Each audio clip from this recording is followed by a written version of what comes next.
Good afternoon, everyone. Thank you for your patience. If you're seeing me sweat here, that would be unusual. We just had some technical difficulties in getting going here, but thank you for everyone who's stuck around on this afternoon, this more or less glorious afternoon in southern Manitoba. I'm Greg Mackling, co-host of The Start on 680 CJOB. You can hang out with myself, Brett McGarry, and Loren McNabb Monday through Friday in the mornings. So we'd love to have you there. And for those that do that, thanks for doing so. Want to welcome you to the Health Report 2.0, Leaders in Medicine, in conversation with Friends of St. B. And today we're going to have a fascinating discussion, well worth the wait. And before we do that, just a personal note, and it's a special day today because I count myself as one of those friends of St. B, of St. Boniface Hospital, of St. Boniface Hospital Foundation. Some of you will know that my twin boys were born at St. Boniface Hospital. They were well over a month early. They were almost 2 months early, in fact. And so they spent nearly the first month of their lives in the NICU, the Neonatal Intensive Care Unit at St. Boniface Hospital. They were under 10 pounds combined. We are on the precipice of their 16th birthday, and they now are well over 12 feet combined and a combined weight of about 260 pounds. In fact, one of my boys started football this week. So thank you to all the incredible professionals at St. Boniface. We are grateful for the work they do every single day, and it's done nothing but strengthen the relationship that I have personally with the foundation and with the hospital. My wife Jackie and I forever grateful for the strong start in life they received at St. B. I would say they almost got a head start, even though some would say they had a false start. And the amazing staff at the Neonatal Intensive Care Unit, they're like family to us. And thank you to the donor love. It's always well stocked with things like kangaroo care shirts, something they didn't have when my boys were born, preemie sleepers, knitted hats, of which my grandmother knitted 100 knitted caps before she passed away several years ago, soft blankets. So this is just, our family story is just one of many. And the fact is, donors make the difference with their generosity. And it's felt to this very day in our family. So in telling you all this, it's part of celebrating the donors whose longstanding support of St. Boniface Hospital Foundation helps make possible this compassionate care. It is such a focus for St. Boniface Hospital of the foundation to extol the virtues of compassionate care, to expand its use. And it's a world that's constantly changing. And how comforting to know that there are close to, get this, 50 donors with a history of 20 plus years of helping the foundation. Some have been supporters for more than 30 years. So thank you all very much, the entire St. Boniface Hospital community. Thank you for your steady and reliable support. Now, before we go any further, it's important we do this. Today's conversation is being recorded on Treaty 1 territory. It's the traditional lands of the Anishinaabe, Cree, Ojibwe, Dakota, Dene peoples, and on the homeland of the Métis Nation. We respect the treaties made on these territories. We acknowledge harms and mistakes, and we dedicate ourselves to collaborate in partnership with First Nations, Inuit, and Métis peoples in the spirit of reconciliation. Now, we might have to call today's health report, "How Can You Mend a Broken Heart?" That will become apparent throughout our discussion today. That reference and that wonderful song. Our guests today, plural, we have two, are on the forefront of cardiac discovery. We are talking about regenerating heart tissue with stem cells and nanotechnology. And that's critical because the heart is the only organ, and I've learned this from one of our two guests over the years, that doesn't regenerate itself after being damaged. So we're trying to give our natural bodies a little bit of a kickstart here. Dr. Sanjiv Dhingra is director of the Canada-Italy Tissue Engineering Program at the hospital's Albrechtsen Research Center.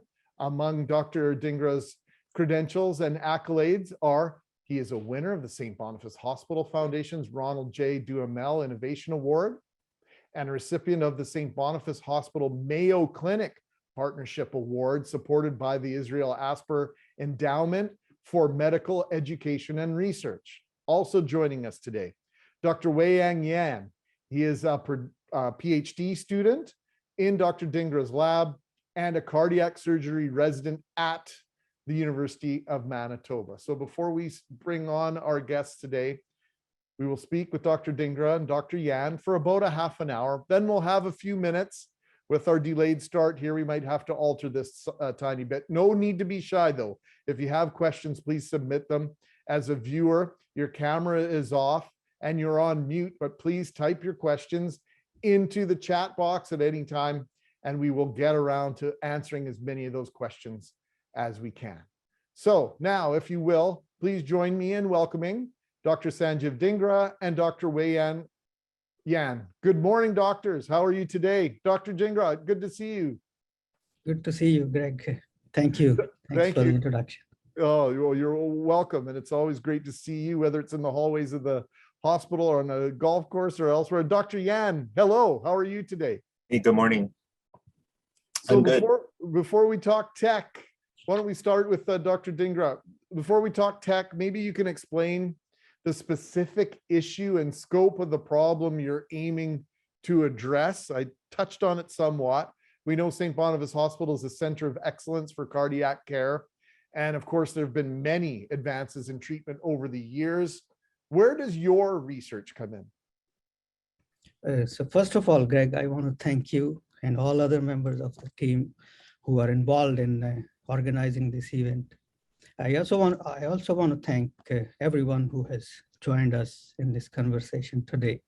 So talking about what we do here, so my research program at the St. Boniface Hospital Research Center focuses on stem cells and nanotechnology-based approaches for heart regeneration, as you mentioned. So what happens after a heart attack is that heart cells, they start dying because of deficiency of blood supply, oxygen, and nutrition to the heart muscle itself. Unlike all other cell types in our body, heart cells, they don't multiply. So this means death of these cells because of a heart attack leads to permanent damage to the heart muscle itself. And that slowly leads to heart failure. I mean, the currently available therapies, yes, they are able to provide some relief to cardiac patients, but they are not able to provide permanent solution to this problem. So that's where stem cell therapy comes in. Stem cells, they can turn into heart cells if they are provided right kind of environment. So they have the potential to permanently fix this problem. So here at St. Boniface Hospital, my team is involved in optimizing stem cell-based technologies to come up with the clinically relevant strategies for heart repair and regeneration. That's what we do. So whoever wants to take this, Dr. Yan, Dr. Dhingra, you know, some people will say, oh, we can transplant hearts from donors who've lost their lives and have been so generous to suggest that. Why do we need to regenerate these heart cells? Isn't a donated heart just as good, or maybe some parts from other beings? Who wants to take that? Isn't it just as good? Dr. Yan, you want to address this? Sure. So, you know, Greg, there's really two issues with that. The first is we know that we don't have enough donor hearts in this country. There's many patients who are waiting for a donor heart on the transplant list, and those meant some patients will die on that transplant list waiting for a donor heart.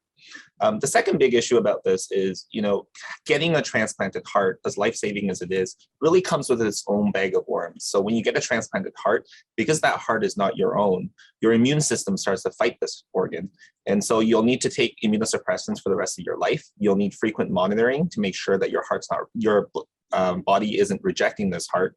And over time, you still might have rejection that flares up over time, where it eventually causes damage to this heart. So that heart will age faster than your own heart would necessarily in your body.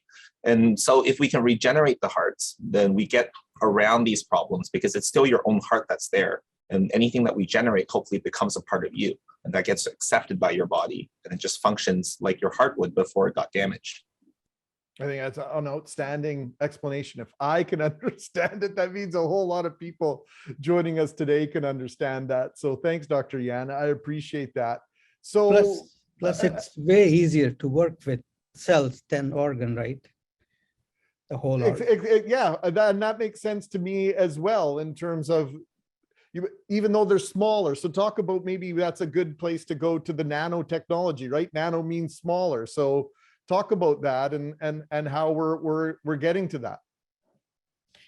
So as I mentioned, we use stem cells and nanotechnology based approaches for heart repair or regeneration, you can call it. When I say nanotechnology, we combine medical technology with engineering based approaches to synthesize nanomaterials. And one of the materials that we've been working with here is MXene, which is a carbon-based material. We have produced in this lab MXene quantum dots, which are really tiny dots, nanometer in size. And we have reported for the first time that these nanodots are able to suppress body's immune response against transplanted allograft, whether it is cells or organs. So what we are suggesting here is these nanodots have the potential to prevent rejection of transplanted donor hearts or cells. That's where it is going. So if I understand it right, it's one thing now to get these cells to react and to do the things we want them to, but we have to introduce them to the body of the patient somehow. Is this where the stem cells come in? Yeah, exactly. So talk about that, and talk about where you get the stem cells from, and explain that overall function. So stem cells that we use in our laboratory, these are derived from bone marrow. They are great. There are several advantages associated with this cell type. These are easy to isolate, easy to take, easy to work with. And cells from a single healthy donor can be multiplied and transplanted to multiple patients. So that's another advantage. And very importantly, these are ethical stem cells, because we are not taking them from embryos. So because of these properties, these cells are already being tested in clinical trials for heart patients. The second part of your question was how these cells work. So as I mentioned, these stem cells, if we provide them right direction, they can turn into heart cells. And after implantation in the injured heart, these cells have the ability to turn into heart cells and cover the loss of dead cells because of heart attack. That's one way of them working towards repairing the heart. They also secrete some good proteins, factors, growth factors.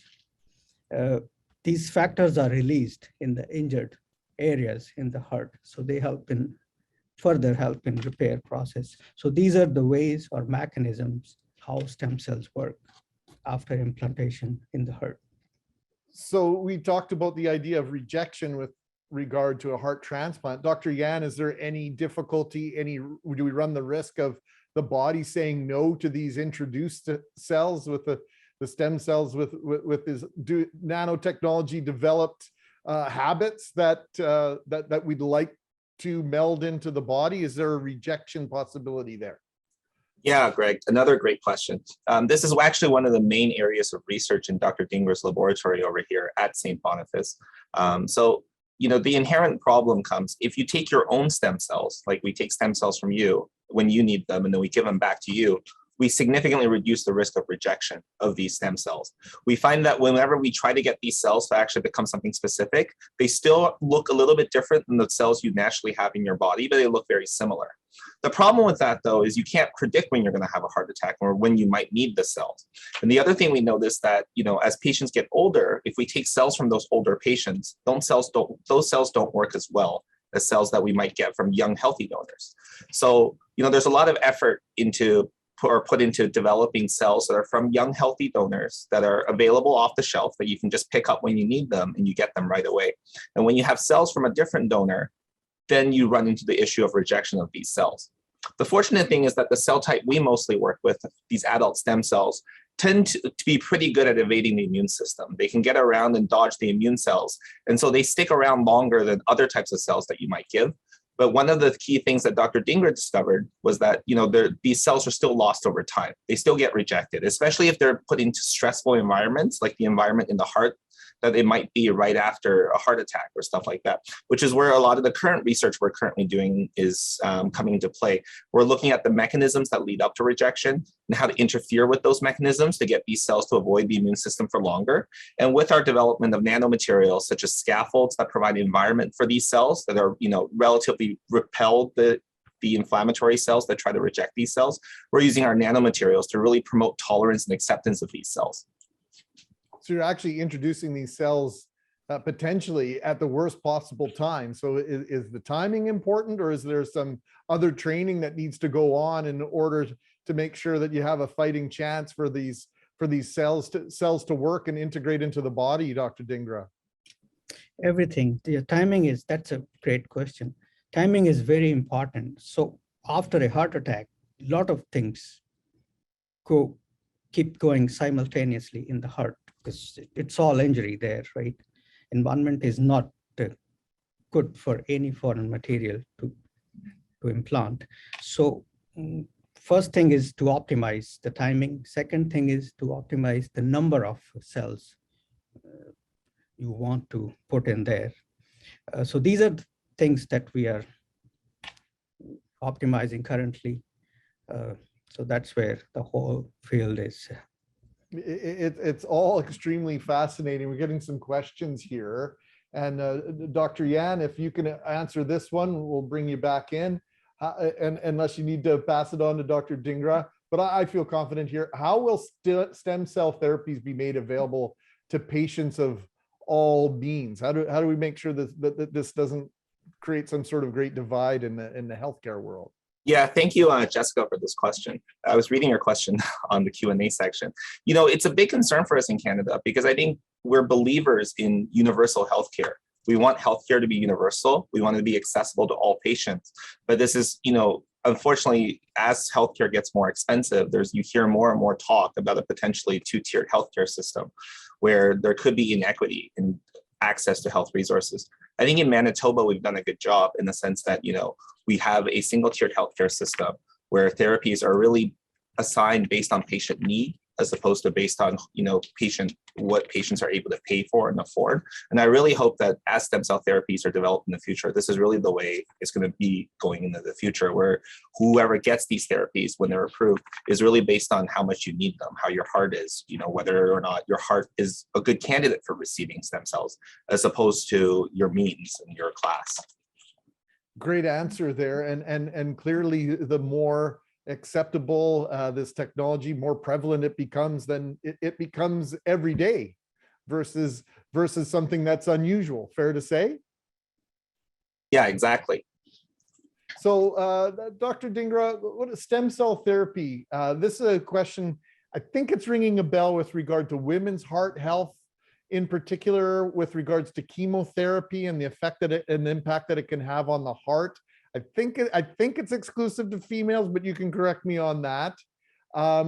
Here's the question: is the stem cell therapy also applicable to repairing heart damage due to a patient having received chemotherapy?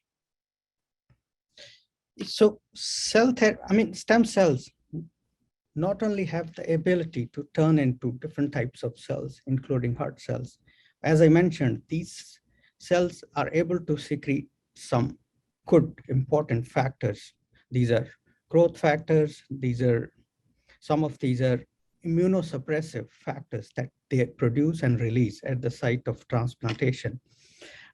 Some of the investigators, it's still in preclinical stage, they have found that these cells, when implanted at the site of, like, if somebody has cancer, so the stuff they release, they produce and release is beneficial in terms of taking care of body's immune response as well. So there is potential there, I would say. Dr. Dhingra, Dr. Yan, anything you wanted to add to that? No, it's exactly what Dr. Dhingra said. I will add that, this doesn't just exclusively affect women. This affects men as well. It's just, I think some of the common chemotherapeutics that are used for breast cancer tend to cause heart damage. And, breast cancer disproportionately affects women. So I think that's why you hear that it's mostly in women, but it absolutely affects men as well. Very good. Thank you, Dr. Yan. I appreciate you having my back on that one. Dr. Dhingra, you're working with a peer at the Mayo Clinic. And of course, Mayo Clinic, it has carries so much weight when we talk about any sort of health conversation. You were working with the Mayo Clinic through a partnership generously supported by the Asper Foundation. How does that partnership award advance your research? That collaboration is pretty powerful, I imagine. Yeah, it is. So my colleague at the Mayo Clinic, Dr. Martin Rodriguez Porcel, he's an internationally known expert in molecular imaging. He has access to different equipments. He can non-invasively track stem cells after implantation deep in the heart without opening the chest. So here at the St. Boniface Hospital, we have technologies available to work with different types of stem cells and to study body's immune response against implanted stem cells. So our expertise is quite complementary to each other. For us, I would say it is a win-win situation. When we started talking about these collaborative initiatives, we needed some, startup funds to provide a start to our collaborative projects. So this funding that we received through Asper Foundation, that came right at the right time to provide a very good start to this collaboration. And now we are in a very good shape. Thank you to this funding support. Now we have collected significant amount of data that we are using to prepare applications for Canadian federal agencies, Canadian Institute of Health Research, and NIH for bigger funding. So I would say this funding has really helped us to give a really good start, the required start to this venture.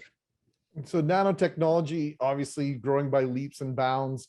That's probably along with imaging and non-invasive, three of the terminologies that I've heard more and more about over the decade plus that I've been associated with the foundation formally. Dr. Yan, talk about imaging and why that imaging technology goes hand in hand and why it's so important to have access to when you take the theory and try and put it into practical application. Yeah, absolutely. I'm going to talk about it from the research side, which involves us imaging a lot of our cells that we grow in the lab. And the reason why it's important is because we want to see what's happening to these cells as we treat them with different materials or as we grow them on different scaffolds that we're using. Because what we know is based on previous studies and based on everything we see, we know what a normal heart should look like, even at the cellular, even at the, smaller than subcellular level or smaller than cellular level within cells. And really our goal is when we introduce our materials and where we try to grow our cells on our biomaterials to make, new tissue that can potentially be given to patients, we want to make sure that the cells really look like what they're supposed to. And really look like the native tissue that we're trying to replace.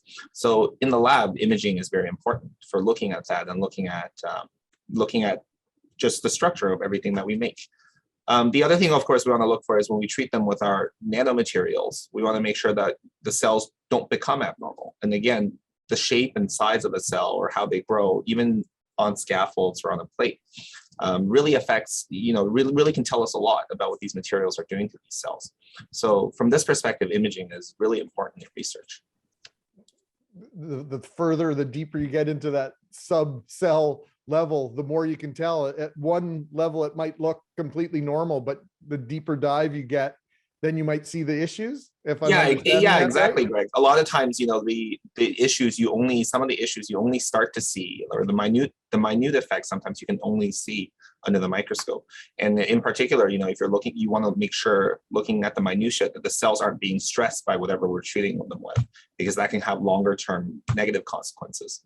A lot of us are buying houses without a home inspection right now because of the real estate market. This is a deep dive. This is an inspection of what's going on there. And so I like analogies. I hope that one works, Dr. Dhingra.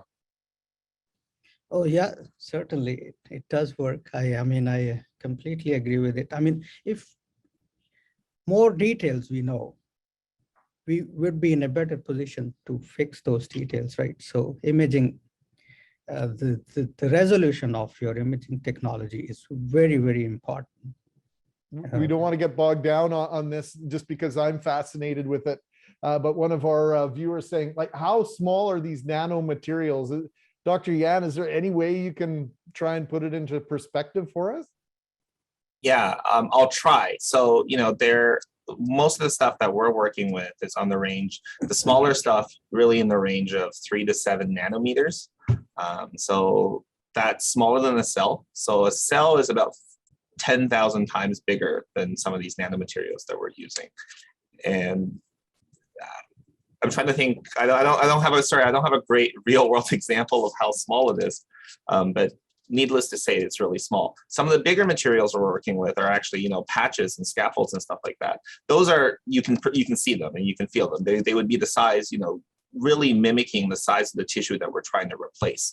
So they're scalable, so they can be as big as we want them to be or need them to be, or as small as we want or need them to be. And they're often quite porous, meaning they have holes in them that are about 50 micrometers. So that's about 1/20th the size of a millimeter, where we can get the cells to actually fit within inside and support the growth of those cells.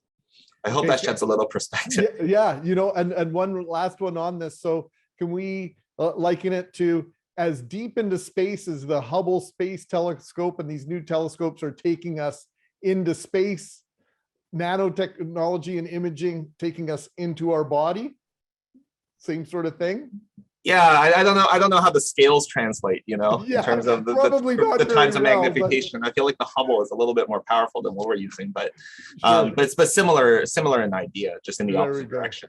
Good. So not to hammer that, we'll move on. Dr. Dhingra, this is exciting because you recently published not 1, not 2, but 3 papers in one of the world's most prestigious journals about nanotechnology, advanced functional materials. What can you tell us about the new, and I want to say this right, MXene-based material? Yeah, MXene. So as I mentioned, MXene is a carbon-based material. And so we take raw max phase, that's what we call it. Then we would polish it, take it through different steps to prepare these tiny dots. We call it quantum dots, what Dr. Yan just mentioned. So I just want to add what Dr. Yan said, that these quantum dots, these are so tiny. What he has found is that they have the ability to enter inside the cell and then do their job. A cell itself is a very small, tiny, entity. So that's how they operate. What we have reported is that these tiny dots have the ability to halt body's immune cells and prevent them from attacking any, like the cells or the organs that we transplant. So as I mentioned, what we are coming up with here is that these tiny quantum dots, MXene quantum dots, they have the ability to prevent rejection of transplanted organs. So what happens is that when a patient is transplanted with or donor organ, whether it's heart, liver, or kidney, the patient is on immunosuppressant therapies. It's lifelong because you need to prevent body's immune system from attacking these transplanted organs. And these immunosuppressant therapies have several side effects, as we all know. So what we suggest is that these quantum dots have the potential to take care of body's immune response against implanted organ without putting the patient on any immunosuppressant drugs. So for me as a researcher, this is exciting. This is huge. No kidding. So you're basically building in what an external drug or compound might do post-surgery. You're building it into whatever tissue you're transplanting into our body. Yeah, so Oh. we call it immunoengineering based approaches to One more prevent time, Dr. Dhingra? immunoengineering. That's the word we want to use for this technology. There's the word of the day for me, immunoengineering. I like it. So I'm not sure, like we touched on this a little bit, just this idea of access to this type of treatment. And I sort of suggested that the more commonplace this becomes, the less we have to worry about any shortage of the ability to do this. But at some point, Dr. Yan, could this become the standard of care? Yeah, it's definitely possible. You know, we're still on the basic science side, meaning that we're really doing the early groundbreaking work into these technologies. So this is the early stages. The pathway towards this becoming standard care, requires several steps in the making, but gradually sort of testing to make sure that these materials actually work, that they're safe, not just for, a short period of time, but really safe for prolonged periods of time, potentially up to 10, 20, 30 years. And then also showing that, the benefits persist over time, right? So there's a long pipeline ahead for some of these things. And these technologies are relatively young. And I say that even though they've been around for, for stem cells, upwards of about 20 years or so now. And then for some of these nanomaterials, getting close to 5 to 10 years. But that's a relatively short time in the development of newer technologies that can potentially end up in treating actual patients. So I think the future is relatively exciting in a lot of these technologies as the technologies mature and as people build upon what's already been found out and what's already been published, to further develop these things with the goal towards it eventually becoming available to actually treating patients. Is there any sort of acceleration factor here? When I first started working on computers, I used to store my information on a cassette tape. And then now I don't even need a hard drive. It just goes up to the cloud somewhere, and I pay my $5 a month, and I can sort of save whatever I want. So is there that acceleration tipping point that we're hoping to see in terms of actually cracking the code here, so to speak? Yeah, I think so. I think there will be an acceleration, or hopefully there will be an acceleration. I don't know what that is or what that might look like, but I think there's many people working on different things to try to accelerate this field. I'll give you an example, actually. About 15 years ago, there was a huge acceleration in stem cell research where a group of researchers out of Japan found that you could take just any cells that you have. They can take a cheek swab, take the cells from that cheek swab and turn them into stem cells. And then those stem cells can subsequently become any cell of the body. So, that would be something that's considered a breakthrough and probably greatly accelerated our work into stem cell research. Then one of the other things that people in our laboratory is working on is really making sure that cells become,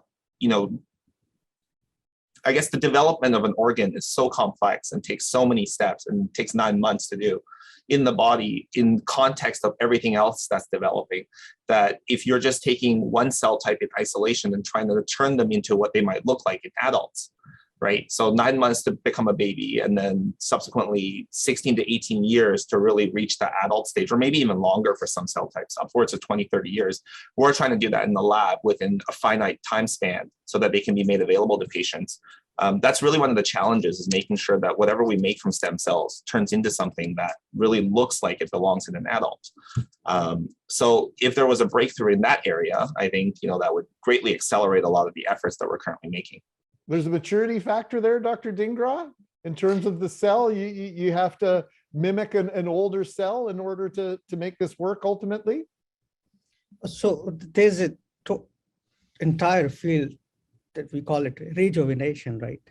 So one of my colleagues is working in that area. What they are proposing is that there are technologies now available. You can rejuvenate old stem cells or cells from patients who are aged to make them young and then put them back to their heart, so that these cells will behave in a way different way than their own cells present in the body. So this is called rejuvenation. So I just want to add, Greg, that it's hard to give timelines, but our hope is that one day we want to see these, so I call it allogenic stem cells. So these allogenic stem cells derived from healthy donors, we want to see them sitting on the shelf, that your doctor should be able to prescribe it. Oh, this is the cell type that will work best for you, and go get it, I'll inject it in your body. So that's where we want to reach. So the difference between the aha moment for the researchers and the aha moment when it's all released to the general public is something that's going to work.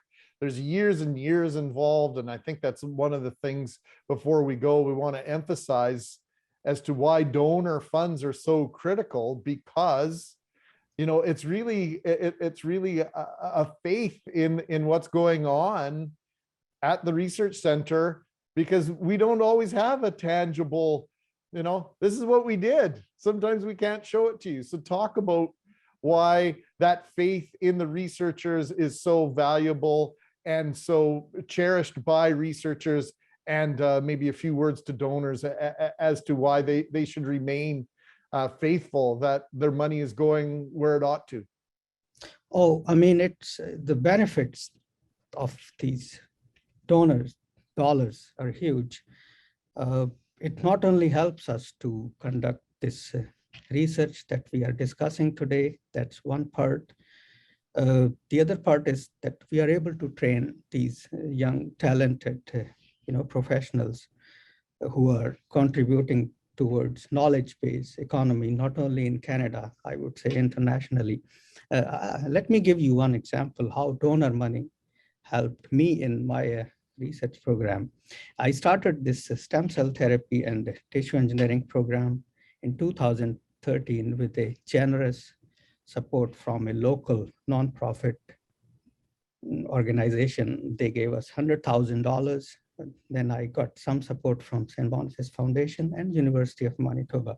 And I launched this cell therapy program for heart repair. With this money, I recruited a part-time technician, a PhD student. Three of us, we started working and we generated some data. Then I started preparing my big applications for federal agencies. In 2015 and then in 2018, I got two big grants based on the data that we generated with that initial support we got from donors. The student whom I recruited, she's running her own research program in a very good university. She's a professor. Then I brought $1.5 million in 2018. Then last year we got close to $2 million from two different federal agencies in the form of two different grants. And in the last 5 years, if I have to count, more than 30 undergrad, graduate students, medical doctors have been trained in this program. They are working in industry, they are practicing clinicians, they are serving at different levels.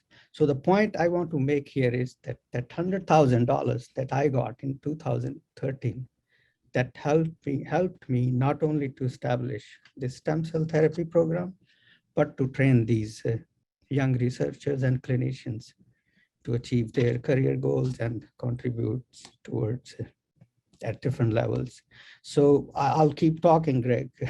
It's wonderful. No, I don't want to be punny or cheeky here, but the foundation and the funds from foundation donors really do genuinely lay a foundation for future grants, for future money from other sources. And so that makes it invaluable. It's huge, the benefits. Dr. Yang, I'm not sure if you want to add anything to it, how donor money helped you or any other student in pursuing your career goals? Yeah, absolutely.